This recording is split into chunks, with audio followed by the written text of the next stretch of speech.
বাংলাদেশে IVF treatment যেটা সাধারণ মানুষ টেস্ট টিউব বেবি হিসেবে জানে সেটাকে মানুষের কাছে পরিচিত করা যে আসলে আইভিএফ টেকনোলজিটা অত একদম সুদূর প্রসারী বা রকেট সায়েন্সের মতো কিছু না এটা।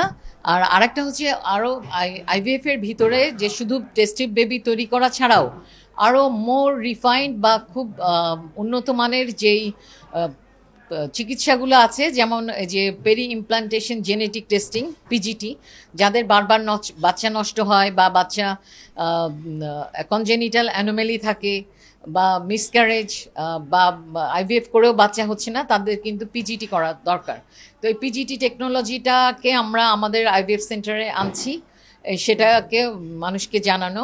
আর আরেকটা টেকনোলজি হচ্ছে এরা হচ্ছে এন্ডোমেট্রিয়াল রিসেপটিভিটি অ্যাসে বা এন্ডোমেট্রিয়াল রিসেপটিভিটি টেস্ট, যেটা যাদের বারবার আইভিএফ করেও বিফল হচ্ছে গুড কোয়ালিটি এমব্রায়ো থাকা সত্ত্বেও, সেই টেস্টটাকেও আমরা কিন্তু রেগুলার সবার মানে রেগুলার অ্যাভেলেবেল করছি আমাদের এই আইভিএফ সেন্টারের মাধ্যমে, এটা জানানো। আর আরেকটা উদ্দেশ্য ছিল যে আমাদের কিন্তু মেইন টার্গেট পিপল এখানে যারা আজকে অডিয়েন্সে ছিলেন তারা সবাই আরিয়া স্পেশালিস্ট, হয় কেউ আরিয়া স্পেশালিস্ট হয়ে গেছেন বা কেউ পড়াশোনা করছেন। মাত্র 2টা ইনস্টিটিউটে বাংলাদেশে রিপ্রোডাক্টিভ এন্ডোক্রাইনোলজি এবং ইনফার্টিলিটি এই সাবজেক্টটা চালু আছে। একটা হচ্ছে আমাদের ঢাকা মেডিকেল কলেজ, আমি যেখানকার হেড, আর আরেকটি হচ্ছে বাংলাদেশ মেডিকেল বিশ্ববিদ্যালয় বিএমইউ। তো এই 2টা ইনস্টিটিউটেরই প্রধান থেকে শুরু করে সমস্ত স্টুডেন্ট এবং অনেকজন পাশ করে গেছেন, এরা আসছেন। তাদের মাধ্যমে আমরা এই খবরটা প্রচার করতে চেয়েছি যে এই টেকনোলজিটা আমাদের বাংলাদেশেও এসেছে এবং আমরা এই টেকনোলজি নিয়ে কাজ করছি। আমাদের আইভিএফ সেন্টার একেবারেই অথেন্টিক এবং 100% ট্রান্সপারেন্ট। আমাদের রেগুলার এমব্রায়োলজিস্ট আছেন এবং আমাদের ল্যাব অনেক উন্নত মানের।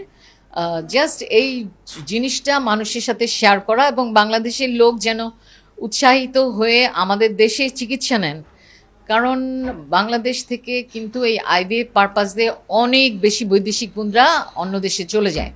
তো আমরা যদি এটা প্রতিহত করতে পারি আমাদের এই সেবার মাধ্যমে, তাহলে বাংলাদেশ উপকৃত হবে, বাংলাদেশ মানুষ উপকৃত হবে, এটাই আমাদের লক্ষ্য ছিল। হেডলাইন ছিল হচ্ছে অ্যাডভান্সমেন্টস ইন অ্যাসিস্টেড রিপ্রোডাক্টিভ টেকনোলজিস, অর্থাৎ আধুনিক বিশ্বে রিপ্রোডাক্টিভ বায়োলজি বা বন্ধাত্ব বিষয়ক যে চিকিৎসাগুলো আছে, উন্নত বিশ্বে কী ধরনের চিকিৎসা হয় সেই চিকিৎসার আলোকে, এবং আমরা আমাদের বাংলাদেশে কোন কোন জায়গায় আমাদের ঘাটতি আছে সেই সব বিষয় নিয়েই আমরা দেশি বিদেশি বক্তাদেরকে নিয়ে এই আয়োজনটি করেছি। এই আয়োজনের মাধ্যমে আমরা আমাদের ডক্টর কমিউনিটিতে আমরা মেসেজ দিতে চাচ্ছি যে আসলে বহির্বিশ্বে কী ধরনের উন্নত প্রযুক্তি ব্যবহার করা হয়, যেমন জিনগত ত্রুটি বা জিনগত কারণে যখন আমরা আইভিএফ করি সাধারণত গ্যামেটগুলো বা শুক্রাণু ডিম্বাণুকে আমরা ল্যাবের বাইরে বের করে নিয়ে আসি, সেক্ষেত্রে আমাদের একটা সুযোগ থাকে তাদের জেনেটিক সম্পর্কে জানার।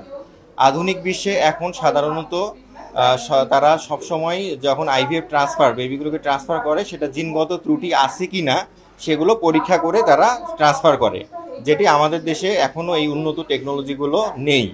তো আমরা উন্নত যে আমাদের যে আজকে স্পিকার টরেন্টো থেকে জেনারেশন ফার্টিলিটির, কানাডা থেকে এবং ইন্ডিয়ান যে আমাদের স্পিকার ছিল, তারা সেই সায়েন্টিফিক নলেজগুলো শেয়ার করেছে এবং আমরা আমাদের দেশের পেশেন্টদের জন্য এই সার্ভিসটি কিভাবে অল্প খরচে দিতে পারি সেই বিষয়টি নিয়ে আমরা কাজ করছি এবং আমরা খুব সন্নিকটেই খুব অল্প দিনের মধ্যেই আমরা এই সার্ভিসটি Lumina IVF and fertility care এই যাত্রাটি শুরু করবে, যাতে কোনো ধরনের আইভিএফ বেবি বা জিনগত ত্রুটি নিয়ে কোনো বেবি যাতে জন্মগ্রহণ না করে, আমরা সেই বিষয়টা পরীক্ষা এবং আধুনিক যন্ত্রপাতি এবং টেকনোলজির মাধ্যমে সেই পরীক্ষাগুলো আমরা ক্রমান্বয়ে করব। যদিও এটি একটু বলে রাখি, যেহেতু আইভিএফ ট্রিটমেন্ট একটি ব্যয়বহুল ট্রিটমেন্ট এবং এই এমব্রায়ো বায়োপসি যেটা আমরা স্ক্রিনিং করতেছি এটিও অনেক ব্যয়বহুল, আমরা চেষ্টা করতেছি কিভাবে এটি কম খরচে আমাদের দেশের মানুষকে, সাধারণ মানুষরা যাতে করতে পারে সেই বিষয়টা নিয়ে আমরা কাজ করছি। এইটা এখন পর্যন্ত বাংলাদেশে মানে কমপ্লিট যে সিকোয়েন্সিংটা ওইভাবে কেউ মানে প্রোভাইড করতে পারতেছে না। এখানে অনেকগুলো টেকনিক আছে, আমরা একদম উন্নত বিশ্বে যেটা হয় বা কানাডা থেকে শুরু করে ইউরোপ আমেরিকায় যে প্রসেসগুলোর মাধ্যমে হয়, আমরা সেই প্রসেসের মাধ্যমে করতেছি, যেটা হচ্ছে এনজিএস বা নেক্সট জেনারেশন সিকোয়েন্সিং।